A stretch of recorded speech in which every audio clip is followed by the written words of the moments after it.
There are some acts of resistance so precise, so calculated, that they blur the line between mercy and murder. In the winter of 1943, inside a military hospital in occupied Poland, a young nurse named Janina Nowak walked the sterile corridors with a secret that could have ended her life in seconds. She wasn't smuggling weapons. She wasn't hiding Jews in the basement. What she was doing was far more insidious, far more personal. Every time an SS officer was wheeled into her ward, bleeding from the Eastern Front, she would check his blood type, nod professionally, and then deliberately give him the wrong one. Type A received Type B. Type O received Type AB. The results were always the same: confusion, convulsions, and within hours, death. The Nazis called it battlefield complications. Janina called it justice.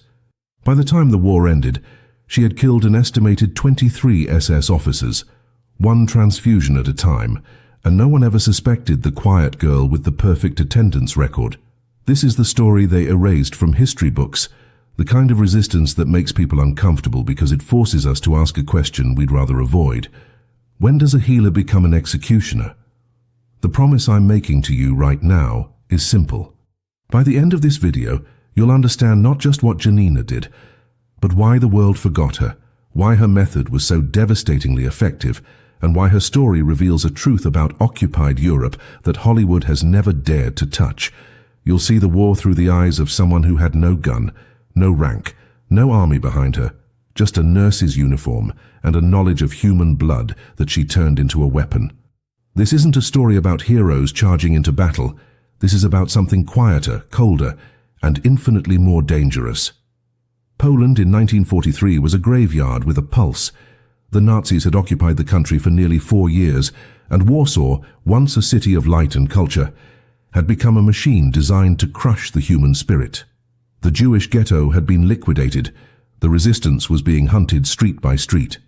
And in the center of this nightmare sat the Wehrmacht hospital, a sprawling complex where German soldiers were patched up and sent back to the front. The building itself was a monument to efficiency, 3 floors of white walls and the smell of disinfectant, where Polish nurses worked under the constant supervision of German doctors. These women had been carefully selected, young, fluent in German, and most importantly, trained in modern medical techniques. The Nazis trusted them because they needed them. Battlefield medicine required speed, and speed required local staff who knew the layout, the supplies, the systems. It was a calculated risk, and for 3 years, it had worked perfectly. Janina Nowak was 24 years old when she started working at the hospital in the summer of 1942. On paper, she was unremarkable. She had graduated from nursing school in Warsaw just before the invasion, had no criminal record, no ties to known resistance groups, and came from a family of minor civil servants who had learned to keep their heads down. Her German was flawless, her handwriting neat, and her demeanor exactly what the occupiers wanted: polite, efficient, forgettable. She worked the night shift in the surgical recovery ward, the place where soldiers woke up from operations, disoriented and vulnerable. It was here, in the dim light of those overnight hours, that she had access to something most resistance fighters would have killed for: complete control over who lived and who died. The hospital kept meticulous records of blood types for every patient, stored in files at each bedside. Standard procedure dictated that nurses double-check the type before administering any transfusion, a safety measure designed to prevent exactly the kind of mistake Janina was about to weaponize. The mechanics of what she did were brutally simple, and that was the genius of it. Human blood comes in 8 basic types, and mixing incompatible types triggers an immediate immune response. The body recognizes the foreign cells as invaders and attacks them, causing the red blood cells to clump together and burst. This triggers a cascade of failures. The kidneys shut down trying to filter the debris, the blood pressure drops, and within hours, the patient goes into shock. In a modern hospital with full diagnostic equipment, this might be caught in time. But in a war-torn facility in 1943, where hundreds of wounded men cycled through every week, where chaos was the baseline and death was expected, a transfusion reaction looked exactly like a dozen other battlefield complications. Infection, internal bleeding, delayed shock from trauma, the symptoms overlapped perfectly. And Janina knew this because she had been trained to recognize these reactions, trained to prevent them. Now she was engineering them, one careful switch at a time, in the darkest hours of the night when supervision was thinnest. She didn't start with SS officers. That detail is important because it reveals the calculation behind her method. For the first 6 months, Janina was the model employee, perfect attendance, 0 mistakes, consistently praised by the German head nurse for her attention to detail. She learned the rhythms of the hospital, who checked what and when, which doctors were lazy, which orderlies cut corners, where the gaps in the system existed.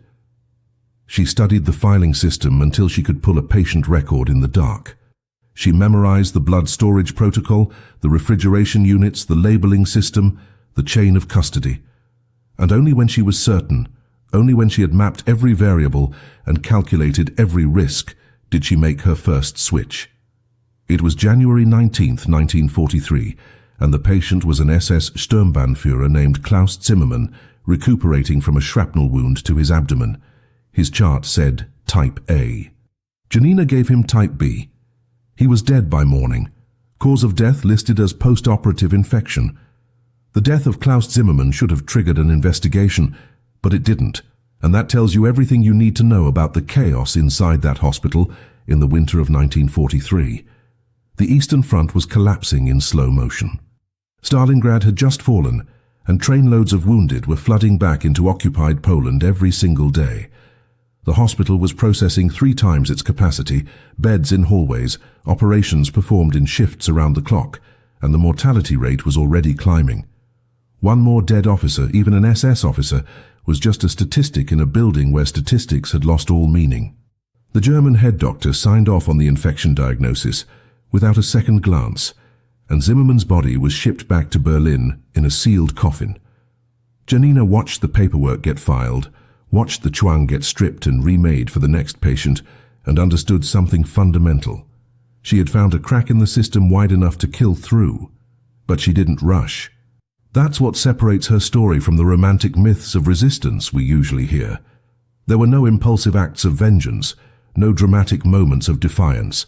Janina waited 7 weeks before her second kill, and this time she chose her target with surgical precision. His name was Heinrich Vogel, an SS Hauptsturmführer recovering from a bullet wound to the shoulder, a man whose file indicated he had served at Treblinka before being transferred to frontline duty. She learned this because she had started doing something incredibly dangerous. She was reading their files, really reading them, cross-referencing names with resistance intelligence that she gathered from whispered conversations in the staff bathroom, from newspapers left in the break room, from the gossip of other Polish nurses who knew things they weren't supposed to know. She was building a target list, prioritizing not just by rank but by crimes committed, and Vogel was at the top. His blood type was O positive. She gave him AB negative. He died screaming about fire in his veins, and the doctors diagnosed it as an allergic reaction to morphine. The pattern she established was meticulous, and it had to be. Janina never killed 2 patients in the same month. She never targeted anyone below the rank of Sturmbannführer, understanding instinctively that lower-ranking soldiers were less likely to trigger scrutiny, but also less symbolically valuable. She rotated her methods, sometimes switching blood during the initial transfusion, sometimes during a follow-up treatment days later, creating enough temporal distance that no one would connect the dots. She varied the blood type mismatches, never using the same incompatible combination twice in a row, because she understood that patterns are what investigators look for. And most importantly, she never told anyone. Not her family, not her fellow nurses, not even the resistance cells that operated in the hospital's basement, smuggling medicine to the partisans. This was her war, fought in absolute silence, and silence was the only thing keeping her alive. The psychological weight of what she was doing is almost impossible to imagine. Every shift, Janina walked into that hospital knowing she was going to decide who lived and who died. She would tend to German soldiers with genuine care, changing their bandages, monitoring their pain levels, holding their hands when they were afraid, and then, for the ones she had marked, she would kill them with the same hands that had just offered comfort. There was no visible hatred, no moment where the mask slipped. She smiled at the German doctors, shared cigarettes with the Wehrmacht nurses, celebrated when the hospital received a shipment of fresh plasma. She attended Mass every Sunday at the Catholic church 2 blocks from her apartment, and the priest would later say she seemed troubled but faithful, a young woman coping with the horrors of war the way everyone else was, through prayer and routine. No one suspected that she was confessing murders she had no intention of stopping.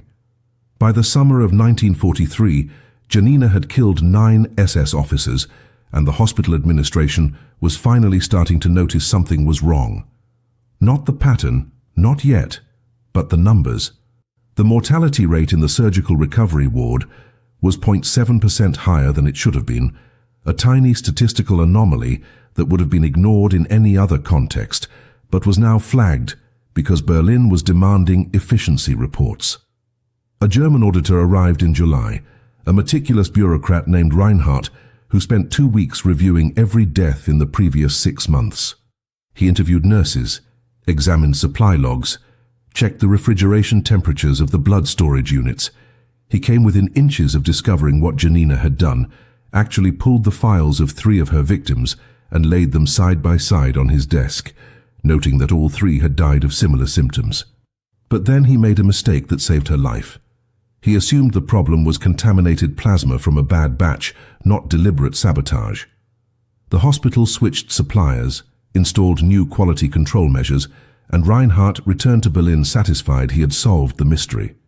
Janina read his report in the administrative office where it was filed, and she understood that her window was closing, that the next anomaly wouldn't be explained away so easily. She had a choice to make: stop now and survive, or continue, and accept that eventually, inevitably, she would be caught. Janina chose to continue, and the reason why reveals something essential about the nature of resistance under occupation. It wasn't ideology that drove her forward, at least not in the way we typically understand it. She wasn't a communist, wasn't part of the Home Army, hadn't sworn any oaths to underground organizations. What she had was something more primal, a mathematical certainty that every SS officer she killed meant fewer executions in the streets, fewer deportations to the camps, fewer Polish families destroyed. She had watched these men recover in her ward, had heard them brag about their work when they thought the Polish staff couldn't understand German. She had cleaned the boots of an Obersturmführer who casually mentioned burning a village of 200 people because someone had shot at his convoy. She had changed the bandages of a Hauptsturmführer who kept a leather notebook filled with photographs of hangings he had personally supervised. These weren't soldiers fighting a war. These were architects of extermination, and every single one who walked out of that hospital alive would return to the machinery of genocide. Janina did the math, and the math told her that her own life was a reasonable price to pay for even a few more deaths on her ledger. So she adapted her method, made it even more sophisticated. Instead of targeting patients immediately after surgery, when they were already vulnerable and deaths were expected, she started waiting until they were almost recovered, until they were scheduled for discharge within days. The logic was ruthless but sound. A patient who dies on day 2 of recovery is a surgical complication, but a patient who dies on day 12 after showing steady improvement, after being cleared by multiple doctors, that looked like bad luck, not malpractice. She began keeping a secondary set of notes hidden in her apartment, a coded journal where she tracked her targets, their crimes based on what she had overheard, their recovery progress, and the optimal window for intervention. The codes she used were borrowed from her nursing school textbooks, medical terminology that would look like study notes if anyone ever found them. Under the entry for August 9, 1943, she wrote, "Patient exhibits accelerated hemolysis, recommend immediate intervention," which meant she had identified her next target and the timeline for his death. The hospital itself was changing in ways that both helped and hindered her work. The influx of wounded from the Eastern Front had slowed as the Wehrmacht went on the defensive, which meant fewer patients overall, but more scrutiny on each individual case. The German medical staff, previously stretched so thin they barely noticed what the Polish nurses were doing, now had time to review charts, to ask questions, to double-check procedures. Janina compensated by becoming even more indispensable. volunteering for extra shifts, taking on the most difficult patients, the ones with complicated injuries that required constant monitoring. She made herself the nurse that doctors requested by name, the one they trusted implicitly because she had never ever made a visible mistake. This trust was her camouflage, and she wore it perfectly, even as she used it to kill. Her 11th victim was an SS Sturmbannführer named Otto Lindemann, a man who had served as a camp administrator at Majdanek before being wounded in a partisan ambush. His file indicated he was responsible for logistics, which in the language of the camps meant he had organized the transportation and disposal of thousands of bodies. Janina learned this from a resistance courier who worked in the hospital laundry, a woman who had access to intelligence networks and whispered the information during a shift change. Lindemann was a model patient, polite to the staff, grateful for the care, and he spoke about his wife and children with genuine affection. He showed Janina photographs from his wallet, 2 young boys in lederhosen, smiling in a garden somewhere in Bavaria. She looked at those photographs, nodded politely, and then that night she switched his blood from type A to type B during what was supposed to be a routine iron supplement transfusion.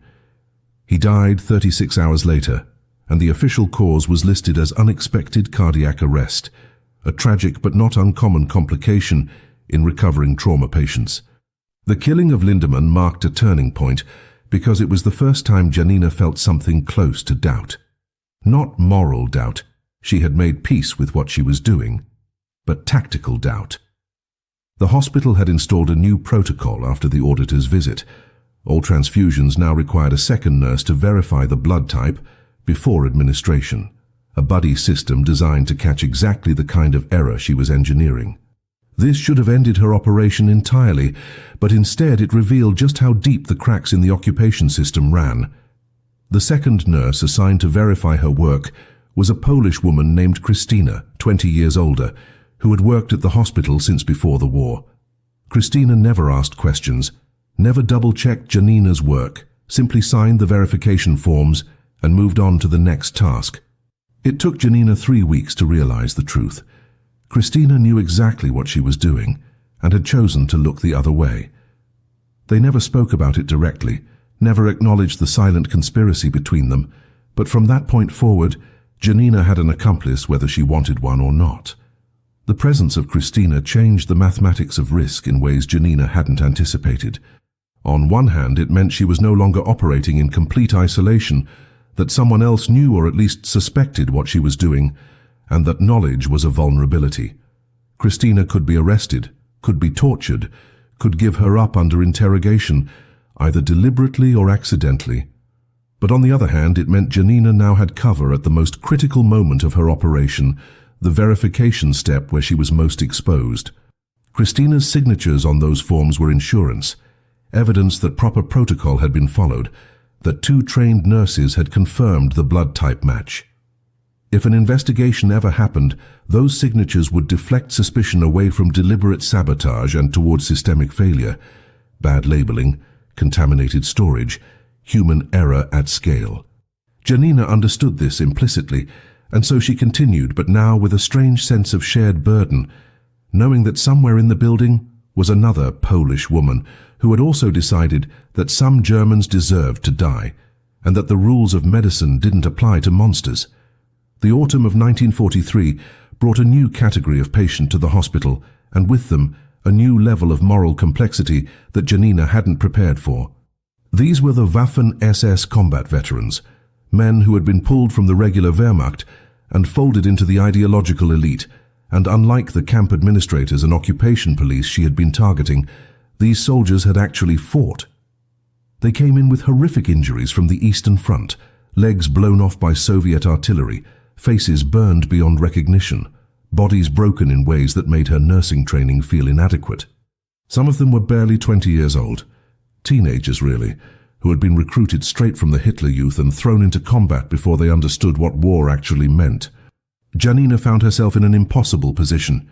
She could hear these young men crying for their mothers in the night, could see the terror in their eyes when they realized they would never walk again, and yet she also knew that the SS uniform they wore represented a voluntary choice to join the most murderous organization in human history. She developed a system for navigating this moral labyrinth, and it was coldly pragmatic. Age didn't matter. Injuries didn't matter. The only thing that mattered was what they had done before they ended up in her ward. She started spending her breaks in the hospital's administrative office, volunteering to help with filing, which gave her access to the personnel records that came with each patient. These files contained their full service history, every unit they had served with, every operation they had participated in, and Janina learned to read between the lines. A soldier who had served with the Totenkopf division at Demyansk wasn't just a combat veteran. He was someone who had participated in anti-partisan operations that were really just mass executions of civilians. A man who had been stationed in Ukraine with the 1st SS Panzer Division hadn't just fought the Red Army. He had been part of the Einsatzgruppen sweeps that left entire villages erased from existence. These were the ones she marked, regardless of their age, regardless of how broken their bodies were. Her 13th kill was a 19-year-old Rottenführer named Hans Becker, who looked like he should have been in a university lecture hall instead of a hospital bed. He had lost his right arm to a grenade in Belarus and was recovering well, cheerful even, telling jokes to the other patients and flirting harmlessly with the nurses. His file showed he had served with SS Sturmbrigade Dirlewanger, a unit so notorious for atrocities that even other SS officers refused to work with them. Becker had been with them during the suppression of the Warsaw Ghetto uprising, had been part of the units that went building to building burning families alive. Janina read this information, closed the file and returned to his bedside where he smiled at her and asked if she thought he would be able to play piano again with one arm. She told him she believed in miracles, scheduled a routine blood transfusion to address his anemia, and gave him type AB when his chart clearly stated type O. He died confused and afraid, his body rejecting the foreign blood with a violence that no amount of morphine could ease, and Janina held his remaining hand and told him everything would be fine until his heart finally stopped. The psychological toll of these killings was beginning to show in ways she couldn't completely control. She stopped sleeping more than 3 or 4 hours a night. Her hands developed a tremor that she had to consciously suppress during procedures, and she lost nearly 10 kilograms over the course of 3 months. The other nurses noticed, but attributed it to the stress of wartime work, the malnutrition that was affecting everyone in occupied Poland, the emotional exhaustion of watching young men die every day. Nobody suspected the truth, that Janina was being consumed not by the deaths she witnessed, but by the deaths she caused, that every night when she closed her eyes, she saw the faces of the men she had killed, and that unlike the resistance fighters who could tell themselves they were soldiers in a war, she had no such comfort, because what she was doing violated every principle of the profession she had chosen, perverted the fundamental oath to do no harm into something unrecognizable and necessary and utterly unforgivable. By the winter of 1943, Janina had developed what intelligence operatives would recognize as a professional detachment, a psychological compartmentalization that allowed her to function in 2 completely contradictory realities simultaneously. During her shifts, she was the perfect nurse, attentive and compassionate, advocating for her patients' comfort, arguing with doctors about pain management, staying late to sit with soldiers who were afraid of dying alone. But underneath that performance was a constant calculation, a running assessment of every SS officer who came through the doors, evaluating their files, their histories, their eligibility for her particular form of justice. She had killed 17 men by this point, and the methodology had become so refined, so embedded in her routine, that it required almost no conscious effort. The switches happened in moments of controlled chaos, during shift changes, when 2 nursing teams overlapped, during emergency admissions when the surgery ward was flooded with new casualties, in the pre-dawn hours when exhaustion made people careless and supervision became theoretical. The hospital had become a different place as the war turned against Germany.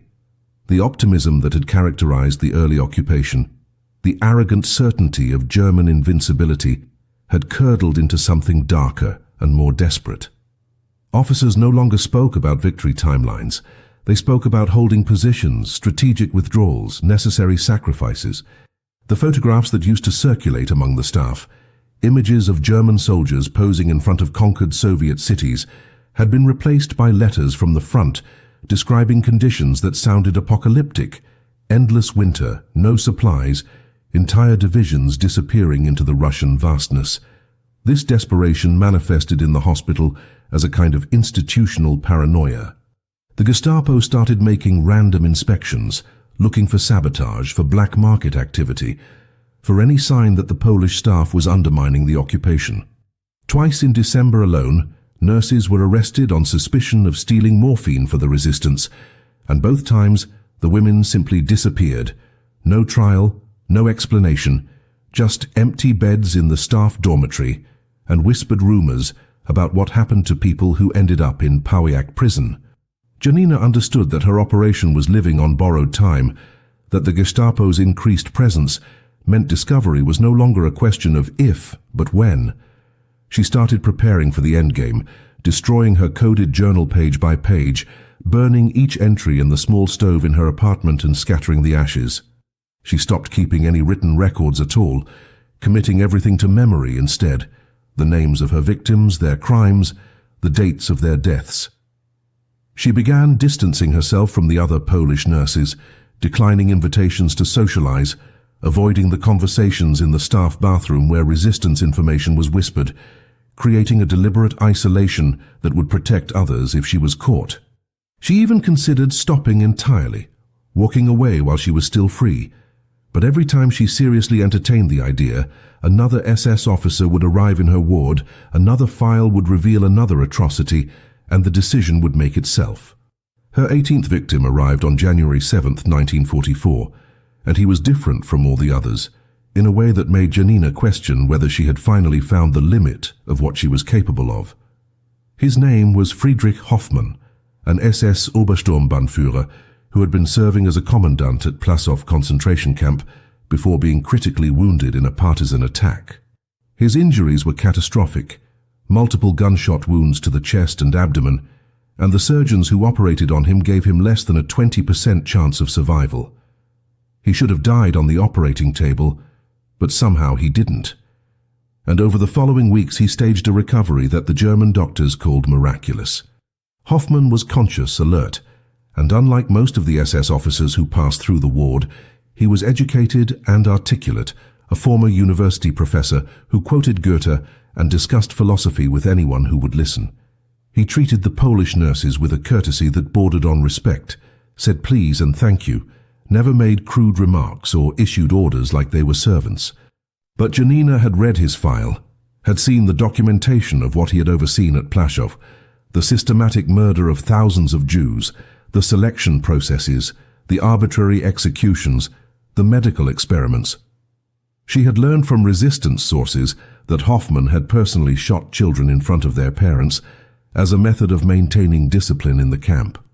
And so when he smiled at her and complimented her skill with an IV line, when he asked about her life and seemed genuinely interested in her answer, she smiled back and began planning his death with the same methodical precision she had applied to all the others. The cognitive dissonance of this, the ability to engage in what felt like authentic human connection with someone she intended to kill, revealed something about the occupation that Janina had learned but never articulated. The Nazis were not monsters in the fairy tale sense, not creatures fundamentally different from other humans.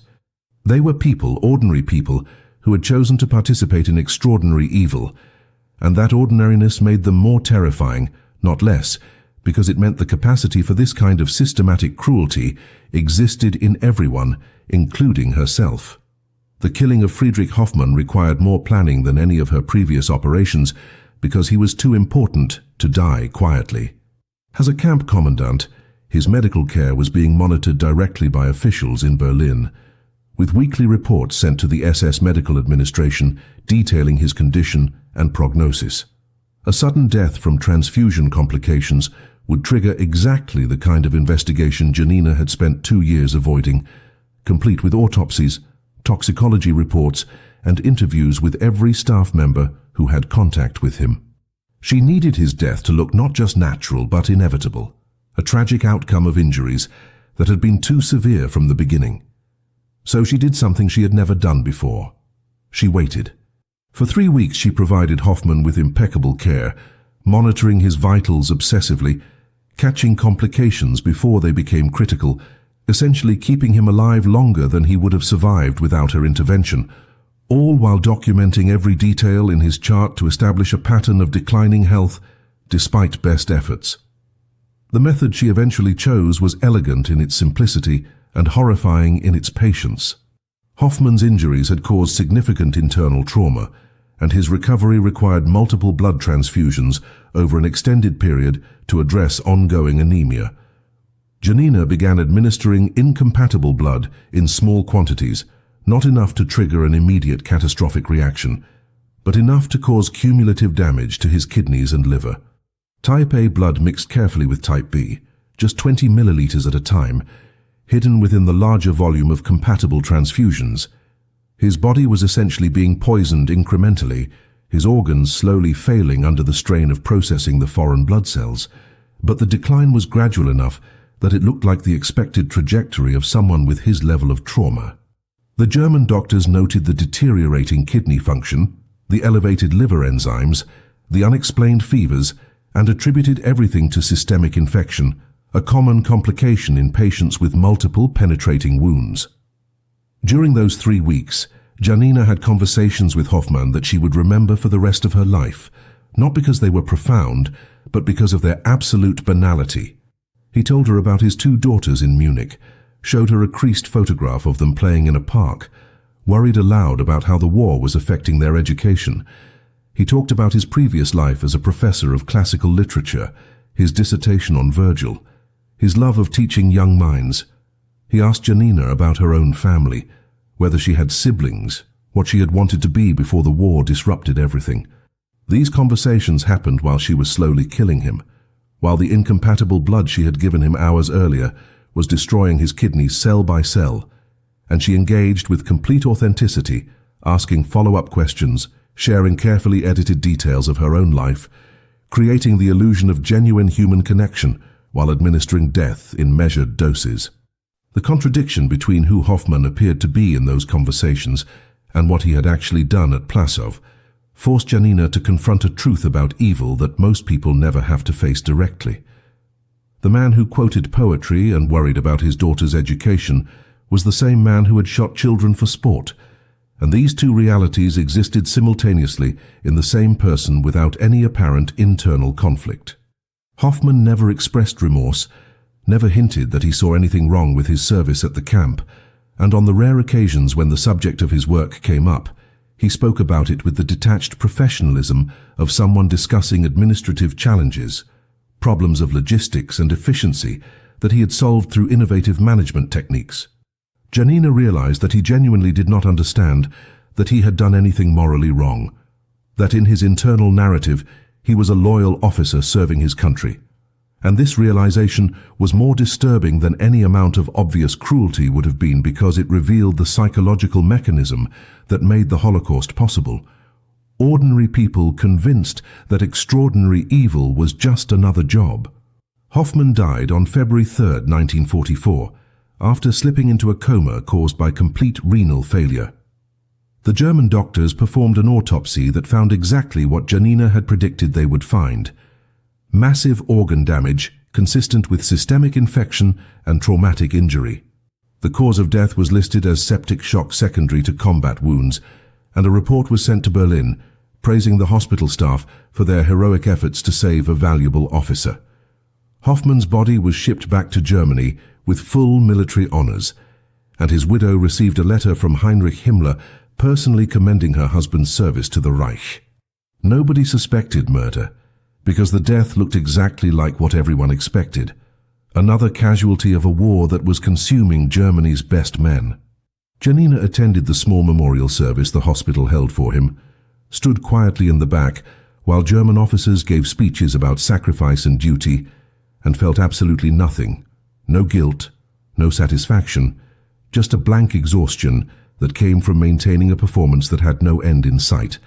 The spring of 1944 brought a shift in the hospital's atmosphere that even the most oblivious German officers couldn't ignore.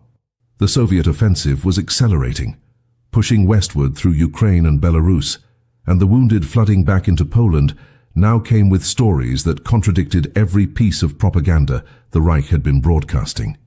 These were men who had seen entire divisions annihilated, who described Soviet artillery barrages that lasted for days without pause, who spoke in whispers about German units surrendering en masse rather than face encirclement.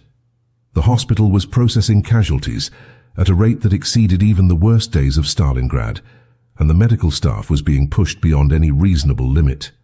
Nurses were working 16-hour shifts, surgeries were being performed in hallways, and the morgue in the basement had run out of space weeks ago. In this chaos, Janina found both opportunity and danger, because while the breakdown of normal procedures gave her more freedom to operate, it also meant more scrutiny from SS security officers who were convinced that saboteurs were everywhere. Her 19th and 20th victims came within days of each other in mid-March, a dangerous acceleration of her usual pattern, but the circumstances were too perfect to ignore. Both men were SS Hauptsturmführer who had served together in the Einsatzgruppen sweeps through Lithuania, and their files documented participation in massacres that had killed tens of thousands of Jews. They had been wounded in the same engagement, shipped to the hospital together, and were recovering in adjacent beds, creating a situation where Janina could eliminate both with a single operation.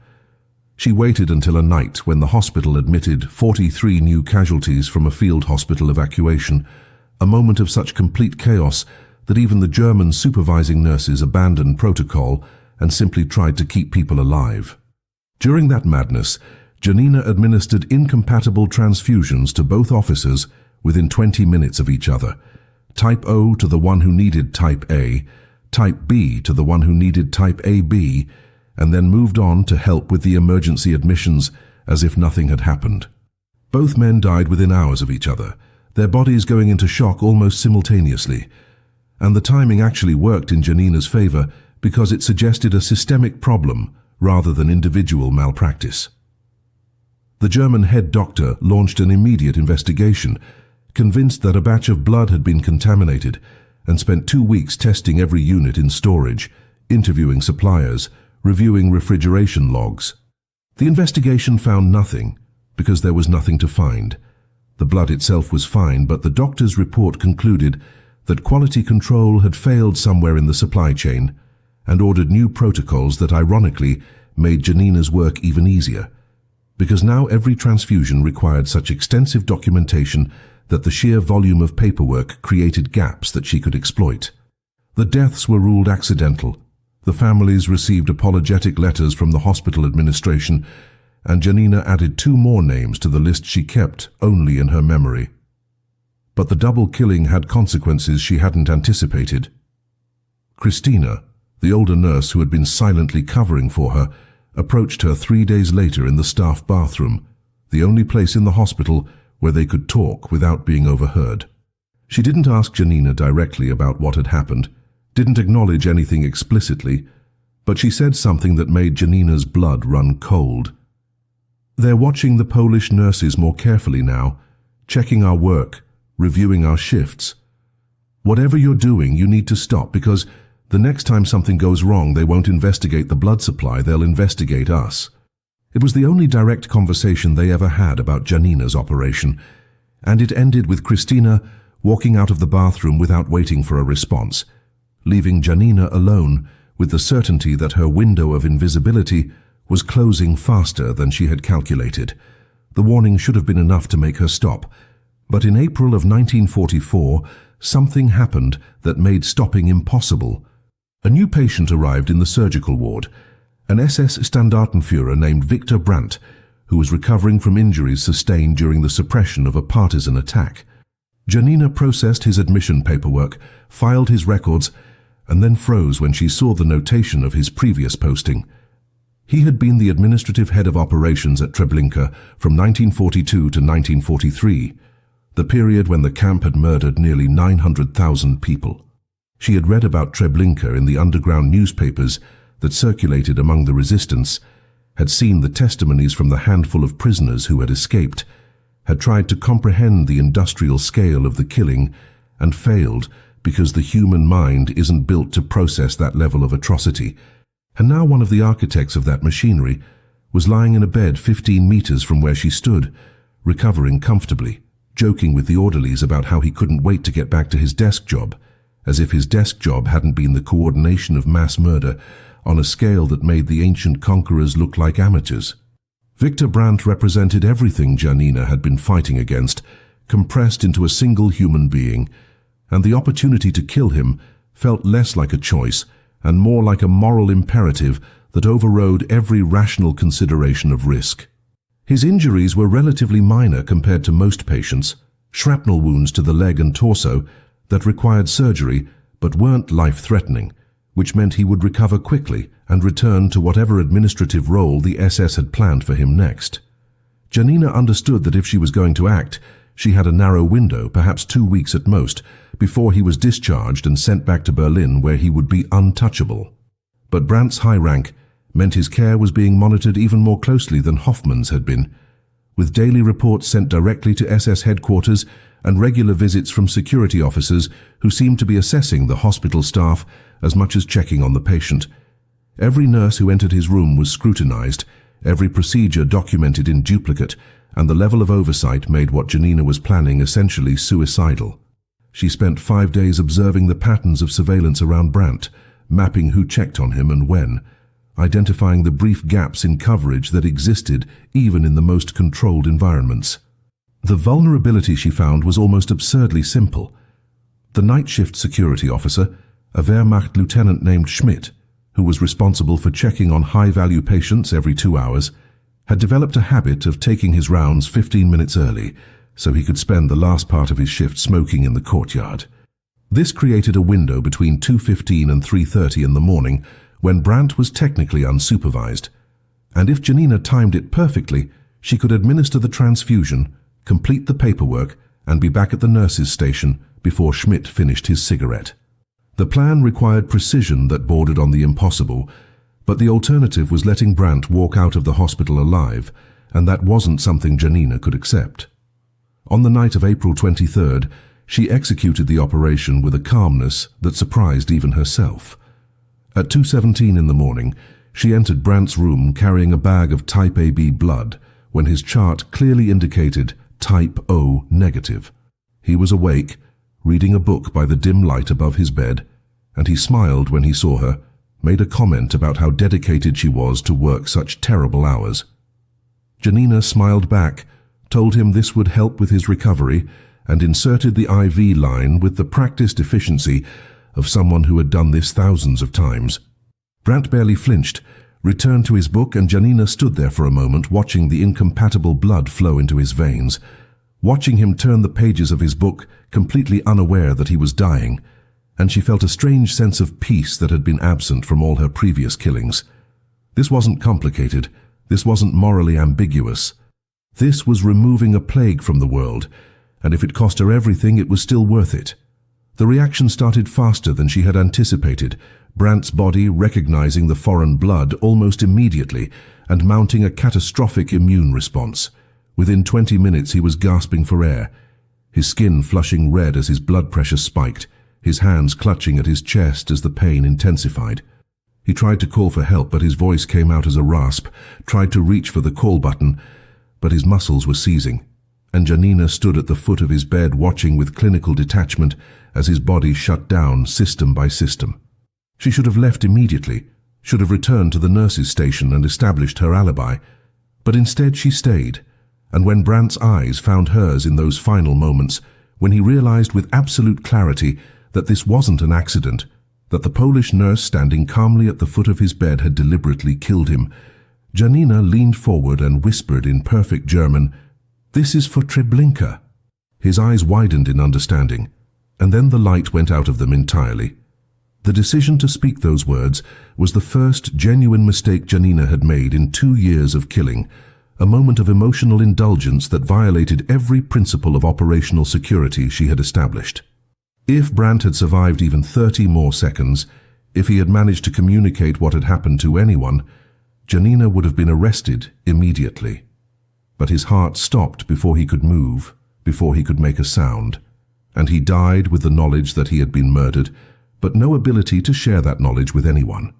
Janina stood there for another 15 seconds, watching to make sure he was truly gone, then calmly removed the IV line, disposed of the blood bag in the medical waste bin exactly as protocol required, and returned to the nurse's station, where she documented the transfusion in Brandt's chart with her usual meticulous handwriting. She noted the time as 2:38, described the procedure as routine, and signed her name at the bottom of the page. 20 minutes later, an orderly found Brandt's body and raised the alarm, and Janina joined the crowd of staff that rushed to his room, performed the expected checks, and confirmed what everyone could see. The patient had died suddenly, cause unknown, a tragedy but not unexpected given the unpredictable nature of war injuries. The death of Victor Brandt triggered exactly the kind of investigation Janina had always known would eventually come, but the form it took was worse than anything she had imagined. Within 12 hours of his death, 2 Gestapo officers arrived at the hospital accompanied by an SS medical examiner from Berlin, and they immediately sealed off the surgical ward and began interrogating every staff member who had been on duty that night. The interrogations weren't the perfunctory interviews Janina had seen before, polite questions asked by Wehrmacht administrators who were going through the motions. These were methodical, aggressive sessions conducted in isolated rooms where the Gestapo officers made it clear they suspected deliberate murder and were prepared to arrest anyone who showed the slightest inconsistency in their testimony. Janina was questioned for 3 hours, asked to recount every detail of her shift, every patient she had treated, every procedure she had performed, and she repeated her story with the kind of exhausted precision that comes from telling the truth, because the best lies are built on foundations of verifiable fact. The medical examiner performed an autopsy that revealed what Janina had known he would find: massive hemolytic reaction consistent with transfusion of incompatible blood. The discovery transformed the investigation from a routine inquiry into a full counterintelligence operation. Because incompatible transfusions don't happen by accident in hospitals, with the protocols this facility had implemented after the previous audit.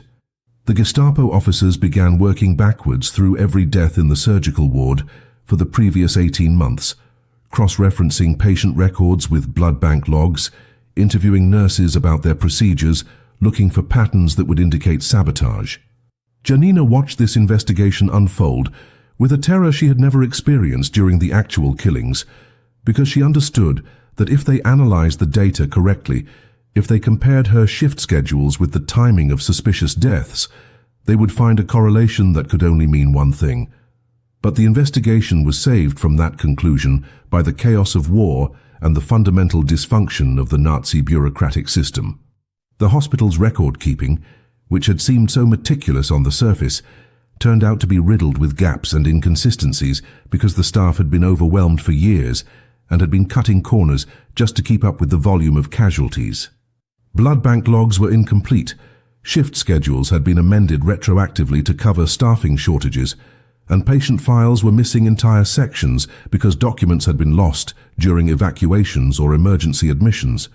When the Gestapo officers tried to construct a timeline of suspicious deaths, they found that the data was too fragmentary to establish any definitive patterns, and without those patterns, they couldn't identify a specific suspect. The investigation became an exercise in frustration. Dozens of hours of interrogations that produced no actionable intelligence, just a building full of exhausted Polish nurses who all told the same story. They had followed protocol, they had double-checked the blood types, and if mistakes had been made, they were the result of a system pushed beyond its breaking point, not deliberate sabotage. After 3 weeks, the Gestapo investigation reached a conclusion that was both a relief and a bitter irony. The officers determined that the incompatible transfusion that killed Brandt had been caused by mislabeling at the blood storage facility, a systemic failure in the supply chain rather than malicious action by hospital staff. They arrested 2 Polish workers at the blood bank, men who had nothing to do with Janina's operation, but who made convenient scapegoats, and both were executed after a show trial that lasted less than a day. The hospital received new directives about blood handling procedures. The remaining Polish staff were placed under increased surveillance, and the matter was considered closed. Janina watched those two innocent men get blamed for her work, watched them marched out of the building in chains, while German officers congratulated themselves on rooting out saboteurs, and she felt a guilt that was qualitatively different from anything the actual killings had produced. Because this was collateral damage, innocent blood spilled as a consequence of her actions, and there was no way to rationalize it as justified. The executions of the blood bank workers marked the end of Janina's operation, not because she made a conscious decision to stop, but because continuing had become impossible. The new surveillance protocols meant that every transfusion now required approval from a German supervising physician. Every blood bag was tracked from storage to disposal with a paper trail that couldn't be manipulated, and the Polish nursing staff was working under the constant observation of Gestapo informants who had been embedded in the hospital specifically to watch for sabotage. Janina had killed 21 SS officers over the course of 2 years, and now the machinery that had enabled those killings had been dismantled, not because anyone had discovered what she had done, but because the investigation into Brandt's death had tightened the system to the point where the gaps she had exploited no longer existed. She continued working at the hospital through the summer of 1944, providing genuine care to the endless stream of wounded German soldiers, and every day she walked past the memorial plaque the hospital had installed for Victor Brandt, a small brass rectangle that called him a hero of the Reich, and she felt nothing at all. The story of what happened to Janina Nowak after the war is where this entire narrative reveals its most disturbing truth about how history gets written and who gets remembered. When the Soviet army liberated Warsaw in January of 1945, Janina was still working at the hospital, still treating wounded soldiers, though by that point they were German casualties from the desperate fighting as the Wehrmacht tried to hold Poland against the advancing Red Army. She survived the liberation, survived the chaotic weeks that followed as the city changed hands, and simply walked away from the hospital one morning in February without saying goodbye to anyone or leaving any forwarding information. She disappeared into the wreckage of post-war Poland, and for the next 40 years, she told absolutely no one what she had done. Not her husband, whom she married in 1947, not her children, not the communist authorities who were documenting resistance activities and would have celebrated her story as anti-fascist heroism. The reason for her silence reveals something essential about the psychological cost of what she had accomplished. Janina understood that what she had done, regardless of the justification, had transformed her into something that couldn't be reconciled with normal civilian life. She had violated the fundamental ethics of her profession in the most deliberate way possible, had used medical knowledge as a weapon, had killed patients who trusted her with their care, and even though those patients were SS officers responsible for atrocities, even though her actions had probably saved lives by removing murderers from the field, she couldn't escape the fact that she had become a different kind of person than the young nursing student who had started working at that hospital in 1942. The war had given her a context where those killings made sense, where the moral calculus was clear enough to justify what she was doing, but peacetime offered no such clarity, just the knowledge that she had blood on her hands and a secret that would die with her. But secrets have a way of surviving even when the people who keep them don't, and Janina's story eventually emerged through the most mundane of circumstances. In 1986, a Polish historian researching the Warsaw hospital system during the occupation found Krystyna, the older nurse who had covered for Janina, still alive and living in a retirement home in Krakow. Krystyna was dying of cancer, had weeks left at most, and in those final days she decided that some stories were too important to take to the grave. She told the historian about a young nurse named Janina who had killed SS officers with transfusions, told him everything she had observed and suspected, provided dates and details that the historian was able to cross-reference with hospital records that had somehow survived the war.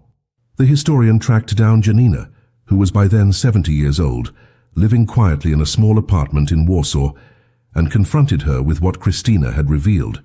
Janina confirmed the story in a series of interviews conducted over 6 months, providing details that only the person who had actually done it could know, and the historian prepared to publish what he believed would be a groundbreaking account of resistance during the occupation. But when he submitted his research to academic journals, he encountered a resistance of a different kind. Editors were uncomfortable with the story, unsure how to frame a narrative about a nurse who had murdered patients, even when those patients were Nazis. Medical ethicists argued that publishing the story could undermine trust in healthcare workers. Jewish organizations were divided, some seeing Janina as a hero, others arguing that celebrating medical murder set a dangerous precedent regardless of the victim's crimes. The story was eventually published in a small Polish historical journal in 1989, was read by perhaps a few hundred academics, and then disappeared into the archives, deemed too morally complicated for popular consumption. Janina Nowak died in 1993 at the age of 77, having lived most of her life with a secret that the world decided it didn't want to hear. There are no memorials to her, no plaques on buildings, no mention of her in the standard histories of Polish resistance during World War II. The 21 SS officers she killed are recorded in German military archives as having died of combat wounds or medical complications.